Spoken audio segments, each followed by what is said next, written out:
Hello, I guess we're starting. Um, Forewarning, my cats are feeling very vocal today and very needy. So there's probably very little I can do to keep them out of my business. Um, so once in a blue moon, I come to you with little snippets of knowledge, and here I am today with something that is not a beginner video. So the idea is that this should be started pretty early on, but since I've made it a point to kind of create material that is for people that cannot visualize, this is not considered a beginner's video. But I would suggest trying it out anyway, doing what you can to try and get there, because this is going to become a vital practice later on. So, this is mansions of the mind. And I've come up with this term. It may be used elsewhere.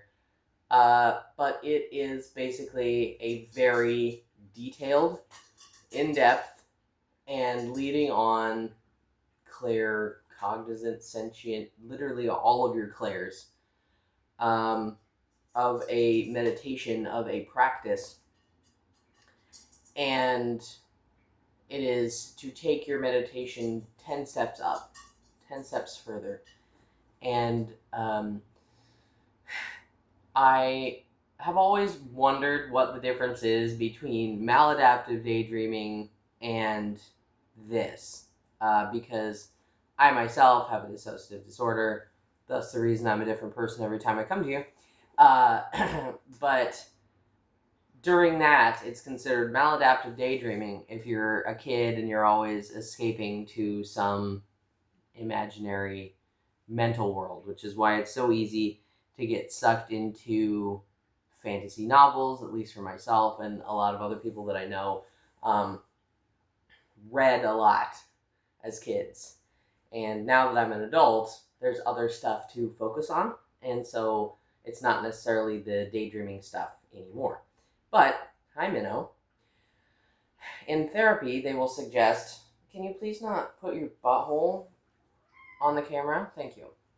In therapy, they suggest that you kind of do this practice in fewer words, as I'm going to explain in a moment, once Minnow gets his tail out of my business. So, in therapy, they suggest that you create this safe space in your brain. Lay down, please. They suggest that you create this safe space in your brain that you're able to return to whenever you're distressed. But I see no difference between that and the safe spaces that I had created for my own brain while I was going through all this trauma. So I don't actually know where the line is between maladaptive daydreaming and then what I'm going to explain here, which is something that they suggest in therapy. Minnow, just sit in one spot. He never sits in one spot, and he drools all the time. So he gets very excited while he's purring and just spits drool all over the place. Anyhow, stay here then. Just sit.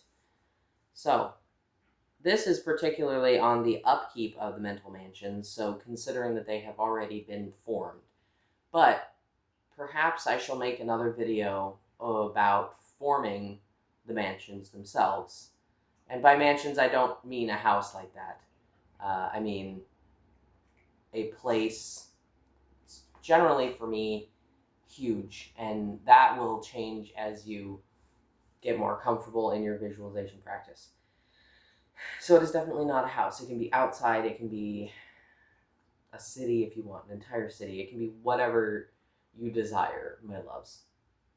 So this video is particularly on the upkeep of those mental mansions, the visiting the places that you've already created, places that you continually create, and kind of going back into them to ensure that they're the same and that you are mentally in charge of this area. So in the book that I'm writing, I call it co-creating, because it's not just your mental expanse that is creating this space. A lot of times, because it falls into place just so easily, you're also getting some kind of spiritual help, either from your guides or, maybe the astral or whichever plane that we're building these mansions in is just more open to our creativity. But a lot of times things will just fall into place with merely a thought. Sometimes you don't even have to think about it all that hard, please. So, my upkeep for these mental mansions is visiting regularly, because they will go somewhat stale and you will forget details, and then it's up to you to fill in the details at a later point if you show up and it's not as you remember it looking, and then it's your job to go around and like Minecraft, rebuild stuff. So visiting often, especially the places that you enjoy being in. And when I hear descriptions of NDEs or OBEs and the astral, it takes the form of a lot of very similar landscapes as we have here. There's schools and libraries, and definitely I've been in some of the schools and libraries that I have personally not created, but that's another astral travel video. So this takes a lot of mental agility and focus, and please lay down. You're stressing me out.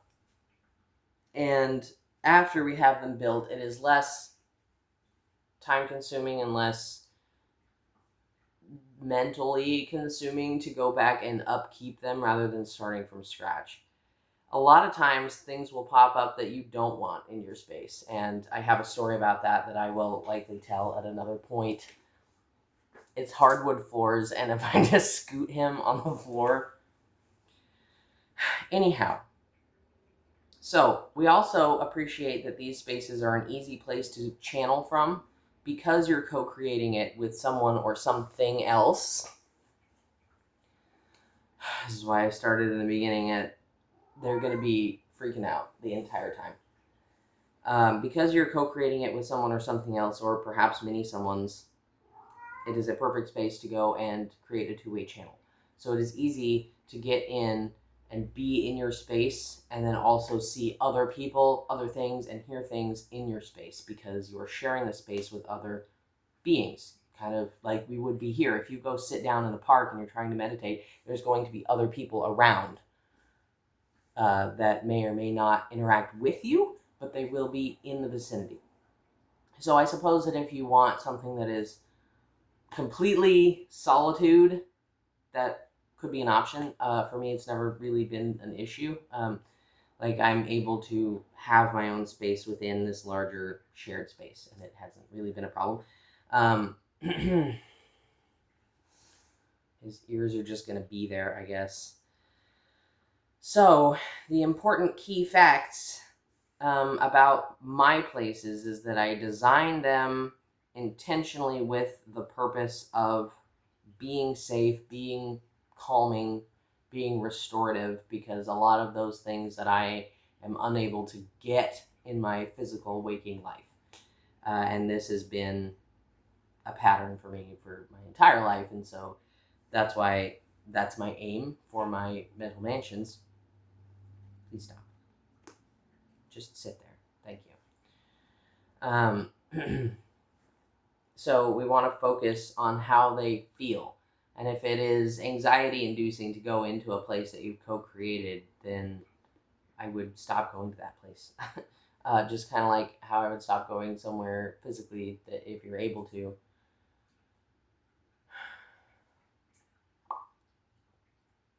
If it causes you anxiety. So we want to pay attention to how our body reacts when we're there, and make sure that our body on the outside is calm and able to breathe and feeling good, feeling the energy of what we've created. And again, if you're working with guides or anything, you can ask them to come in and help you kind of foster the environment that you're looking for. And then, since you're in a place of channeling, if someone comes to you and says something important, you should be making a note of that. You should be writing it down, writing down the description of the person or people that come to you. And a lot of times, if you're in this meditative state already, you're going to just start getting stuff. You don't even have to necessarily ask for it, and you're going to start getting stuff, information, and just knowledge. Like, I suppose you could turn it off if you wanted to, but the idea is that we create this place to be so meditative that there isn't a barrier there. Lay down. So I would definitely take notes on who shows up, what they say, things that you learn, because this is a learning environment. Whether or not it's focused on your focus, your mental focus, and your agility and your ability to form this area, this playground for yourself, and the upkeep. Because if a piece of weird furniture shows up in your space that you don't want, you're going to have to be able to remove it, even if it keeps showing up. And I think that's a whole different video, because I have a very unfortunate story about that, and it is a test of your own acuity to be able to focus and make the space your own. So that's where I'm going to end it today. I guess I'm going to call it the introduction to Upkeep of Mental Mansions, because there's so much more to talk about in my own personal experiences and everything, but I want to get this out here, and my cats are driving me nuts. So I'm going to go ahead and go, and I will see y'all in the next video. Bye.